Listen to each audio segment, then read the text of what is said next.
नमस्ते, मैं योगाचार्य धनंजय जी। आज फिर हम पॉडकास्ट करने जा रहे हैं। आज का जो हमारा प्रश्न होगा वो खास तौर से इस जो नवरात्रि हमारी अभी स्टार्ट हुई है, तो इसके ऊपर हमारा क्वेश्चन होगा मैडम से कि मैडम ये बताइए आप कि ये नवरात्रि का जो पूजा होता है इसका क्या रहस्य है।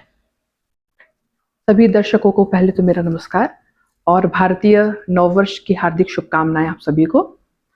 जो आपका प्रश्न है सर कि नवरात्रि क्यों मनाया जाता है जी, तो अगर मैं ये कहना चाहूँगी कि नवरात्रि जो है वो बुराई पर अच्छाई के विजय का प्रतीक है। वो इस वजह से कि जैसे अगर पौराणिक मान्यता देखी जाए तो क्या होता है कि महिषासुर एक राक्षस होते हैं। अच्छा। और उसके उपद्रव से पूरे लोक में हाहाकार मचा होता है जी। वो देवताओं को भी परास्त कर देता है और उसके बाद से खुद राजा बन के बैठ जाता है। तो देवता परास्त होके फिर भगवान के पास जाते हैं।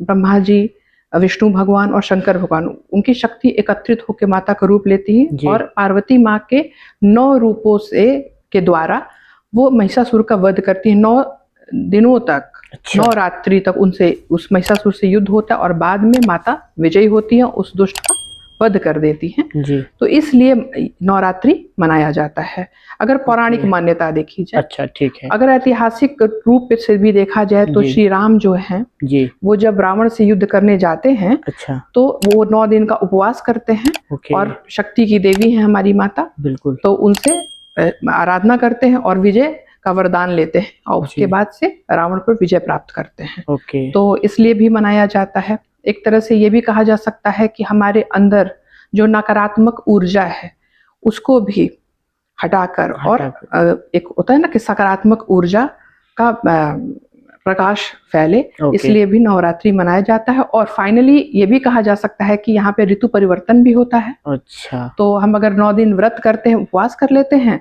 तो हमारी इम्यूनिटी अच्छी होती है और शरीर की शुद्धि हो जाती है। और ये भी कह सकते हैं कि अब जैसे हमारा आत्मबल भी बढ़ता है। मतलब शारीरिक इसका लाभ भी होता है जी, और आध्यात्मिक भी इसका लाभ होता है, आपका कहना ये जी हाँ। अच्छा मैम, ये नवरात्रि का जो होता है ये मतलब साल में कितनी बार ये मतलब आता है?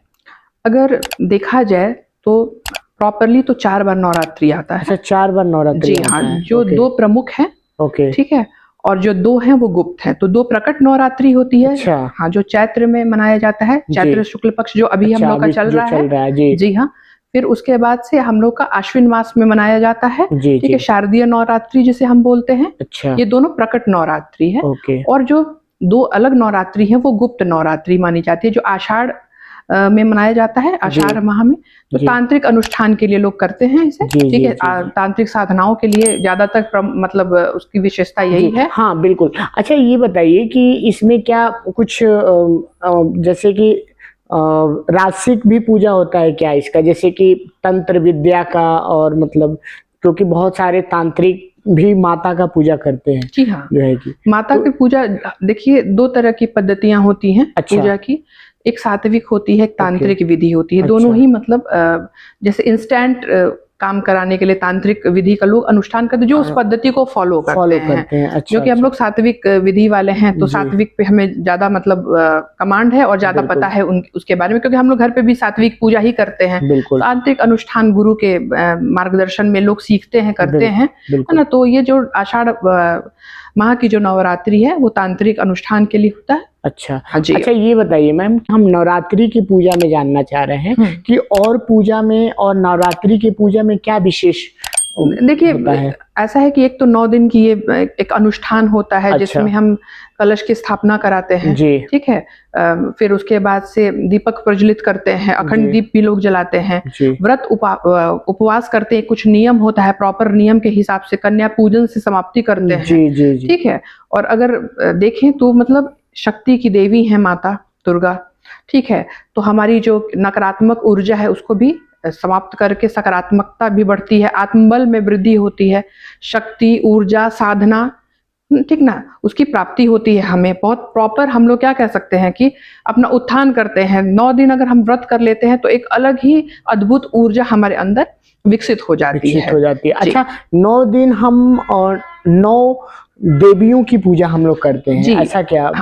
जी हाँ, ऐसा है कि जब पार्वती माता महिषासुर का वध करती हैं तो 9 रूपों में करती हैं। अच्छा। जैसे प्रथम शैलपुत्री, दूसरी ब्रह्मचारिणी, तीसरी चंद्रघंटा, चौथी कूष्मांडा, 5वीं स्कंद माता, 6ठी कात्यायनी, 7वीं कालरात्रि, 8वीं महागौरी और 9वीं सिद्धिदात्री माता। तो ये 9 रूपों में माता का पूजा होता है, विशेष उनका भोग होता है, उनके अपने कलर होते हैं, उनकी अपनी स्तुतियां होती हैं मंत्रों द्वारा। तो ये 9 दिन हम लोग विशेष रूप से अलग अलग देवियों का पूजा करते हैं। तो सभी पार्वती माता के ही रूप, लेकिन होता है ना कि एक अलग अलग तरीके से हम लोग उनकी पूजा करते हैं, अलग अलग मंत्रों द्वारा। जी जी, चलिए बहुत बहुत धन्यवाद। आप सभी को भी नवरात्रि की बहुत बहुत शुभकामनाएं। आप सब भी माता की पूजा करिए तो आपको भी बहुत सारे फल मिलेंगे। हमारी माता से यही प्रार्थना है कि आप सभी की सारी मनोकामनाएं पूरी हो। और ये पॉडकास्ट हम लोग खास तौर से किया था कि ताकि आप लोग के अंदर जो भी कंफ्यूजन हो वो दूर हो सके। तो तब तक के लिए आप सभी को नमस्कार, हैप्पी नवरात्रि, जय माता दी। जय माता दी।